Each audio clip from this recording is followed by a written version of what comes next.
Ayan. Hindi na natin papatagalin tong interview na to. Sige. Diretso na tayo dun sa unang tanong. Sige, kuya. Ayoko nung maraming mga pasakalye pa eh. Grabe, sige, kuya. Oh, first question natin. Ayan. Sinong mas unang nag-chat sa inyong dalawa ni Carla? Unang nag-chat. Ayan. Siguro kuya Ako siguro ako yung madalas. Madalas? Pero last time kasi siya yung nag-chat. Nag-chat? Yung last. Ay, pambira. Pero madalas ako naman pag Bakit kaya siya yung nung nakaraan? Hindi ka ba nagtaka? Bakit siya yung nauna? Siya ang Siya yung naunang mag-chat? Kasi basta may inanong lang. Ay, parang may tinanong lang din siguro. Ay, tinanong lang. Huwag na natin alamin ang ang detalye. Opo. Ayan. Basta nasagot po yung tanong, si Carla daw yung nakaraan. Si Jomar yung madalas. Pero nung nakaraan daw, si Carla. Ayan, second question natin.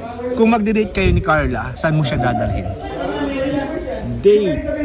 Siguro kuya kasi para may iba naman sa sinihan.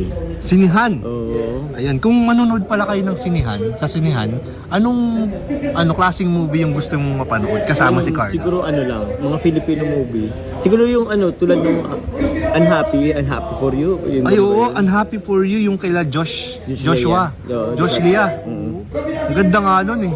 Di ko pa rin nakapapanood kuya, pero sabi nila maganda daw ay. Oo, ganda. Gusto ko rin mapanood yun. Sayang, di ko naabutan. Hindi ako nakapanood. Oo. Ay, grabe. Siguro, kaya mangyayari dun sa sinihan? Siguro, makikita mo si Carla, lumuluha na sa mga pwede eh. sa mga braso mo. Ay, grabe. Sa mga braso Ganun pa na. naman. Ayan. Ay guys, bago tayo magpatuloy, linawin ko lang po yung mga tanong po natin dito ay galing po ito sa mga viewers. Lalo na pag kasi nagla-live ako, may mga nagsasabi, Kuya Nel, baka pwedeng ipatanong mo to kay Jomar itong mga tanong namin. So yan, sinusunod lang po natin yung mga viewers ng mga supporters po. Okay. Lalo po ng mga Jomcar supporters. So next question tayo. Ayan. Ano bro ang favorite part mo sa face ni Carla? Face lang kuya, face part. Oh, face. Face lang. Sa face. Siguro kuya yung mata. Mata. Bakit mata? Kasi na siya nakadirekta na siyang tingin sa akin.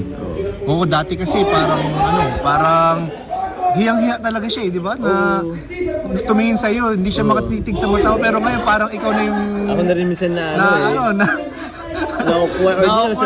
Oo, parang ganoon kasi parang mas na siya, parang kumatitig siya sa'yo, parang mas siya, confident siya sa'yo eh, parang dinodominate niya. Parang dominant. Parang dominant, no? Oo. Yun, nakuha mo yung tamang term.